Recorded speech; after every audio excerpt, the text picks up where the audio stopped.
بسم اللہ الرحمن الرحیم۔ حضرت سلمان اللہ کے نبی، جن کو اللہ نے دنیا میں بے شمار طاقت اور سلطنت عطا کی تھی، حضرت سلمان علیہ السلام نے اللہ سے دعا کی کہ یا اللہ، مجھے ایسی بادشاہت عطا کر جو آج سے پہلے تو نے کسی کو نہ عطا کی ہو۔ اللہ نے آپ کی یہ دعا قبول فرمائی اور آپ کو ایک عظیم الشان بادشاہت اور طاقت عنایت کی۔ حضرت سلمان علیہ السلام کی بادشاہت نہ صرف انسانوں پر تھی، بلکہ یہ ہوا، پانی، مٹی، زمین اور جنات پر بھی تھی۔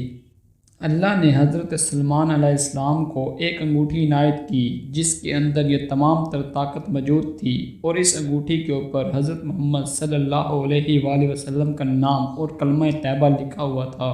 حضرت سلمان علیہ السلام اس انگوٹھی کو پہن کر اپنے امور حکومت بڑے بہترین طریقے سے چلاتے تھے، اور اگر کبھی یہ انگوٹھی حضرت سلمان علیہ السلام کے پاس موجود نہ ہوتی تو وہ بہت ہی بے چین ہوتے تھے اور ان کے دل کو سکون نہیں آتا تھا۔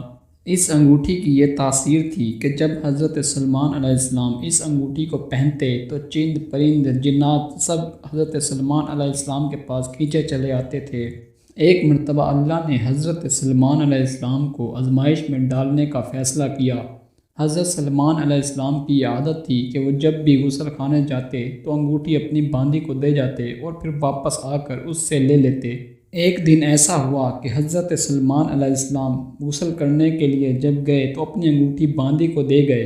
اس وقت شیطان نے حضرت سلمان علیہ السلام کا روپ لیا اور وہ انگوٹھی آ کر باندی سے لے لی۔ انگوٹھی چھن جانے کے باعث حضرت سلمان علیہ السلام کا تمام امور سلطنت درہم برہم ہو گیا۔ پھر حضرت سلمان علیہ السلام پریشانی کے عالم میں انگوٹھی کی تلاش میں نکل پڑے، اور چلتے چلتے وہ ایک بنی اسرائیل کے گھر تک پہنچے اور وہاں جا کر دستک دی تو اندر سے آواز آئی کہ کون ہے؟ حضرت سلمان علیہ السلام نے اپنا تعارف کروایا۔ پھر اندر سے ایک عورت کی آواز آئی کہ آپ میرے لیے نامحرم ہیں اور میرا شوہر گھر پر موجود نہیں، میں آپ کو اندر آنے کی اجازت نہیں دے سکتی۔ ہاں البتہ پچھلے راستے کی طرف ہمارے گھر کے پیچھے ایک باغ ہے، آپ وہاں جا کر آرام فرما سکتے ہیں۔ حضرت سلمان علیہ السلام کو اس کی یہ بات اچھی لگی اور آپ اس باغ میں جا کر آرام فرمانے لگے۔ جب آپ آرام فرما رہے تھے تو آپ کو نیند آ گئی اور ایک سانپ آپ کی حفاظت کے لیے آپ کے پاس آ گیا۔ جب اس عورت کا شوہر واپس آیا اور اس نے باغ کے اندر حضرت سلمان علیہ السلام کو سوتے ہوئے دیکھا اور ایک سانپ کو آپ کی حفاظت کرتے ہوئے دیکھا تو وہ حیران ہوا۔ پھر اس شخص نے جا کر اپنی بیوی سے پوچھا کہ یہ شخص کون ہے جو ہمارے باغ میں آرام کر رہا ہے؟ تو اس کی بیوی نے تمام ماجرا سنا دیا۔ پھر وہ شخص حضرت سلمان علیہ السلام کے پاس آیا اور آپ کو اپنی بیٹی سے شادی کی پیشکش کی۔ آپ علیہ السلام نے اس شخص کی یہ آفر قبول کی اور اس کی بیٹی سے شادی کرنے کے بعد 3 دن تک وہاں پر قیام کیا۔ دوسری طرف شیطان حضرت سلمان علیہ السلام کی انگوٹھی لے چکا تھا اور آپ کا روپ اختیار کر کے آپ کے تخت پر جا بیٹھا۔ جب شیطان نے حضرت سلمان علیہ السلام کے تخت پر بیٹھ کر شیطانی کام شروع کیے تو حضرت سلمان علیہ السلام کے عزیز و اقارب اور رفقا کو شک ہو گیا کہ یہ حضرت سلمان علیہ السلام نہیں بلکہ کوئی اور بہروپیہ ہے۔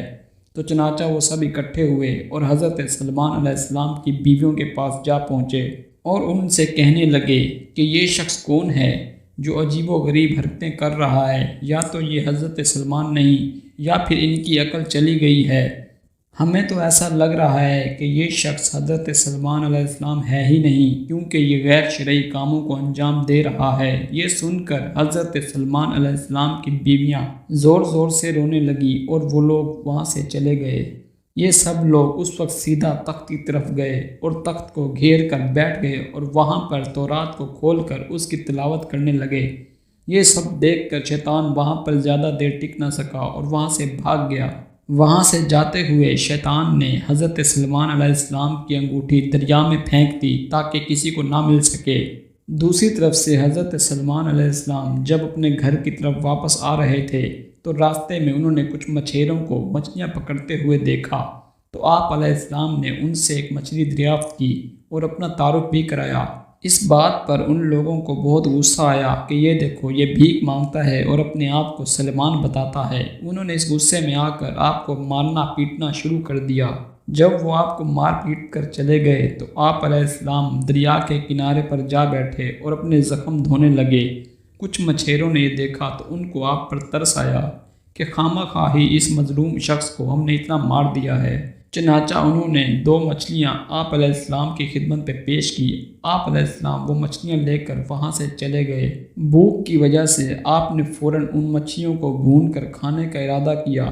اس مقصد کے لیے حضرت سلمان علیہ السلام نے جب ایک مچھلی کا پیٹ چاک کیا تو اس کے پیٹ میں حضرت سلمان علیہ السلام کی انگوٹھی تھی۔ حضرت سلمان علیہ السلام انگوٹھی کو دیکھ کر بہت خوش ہوئے اور اللہ کا شکریہ ادا کیا، اور پھر انگوٹھی کو اپنی انگلی میں جب پہنا تو پرندوں نے فوراً آ کر حضرت سلمان علیہ السلام کا سایہ کر دیا۔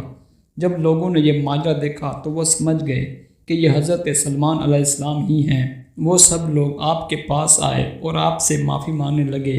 اس وقت آپ نے فرمایا کہ بے شک یہ سب کچھ اللہ کی طرف سے آزمائش تھی، اور آپ نے ان سب کو معاف کر دیا، اور پھر واپس آ کر اپنے تخت پر بیٹھ کر امور حکومت چلانے لگے۔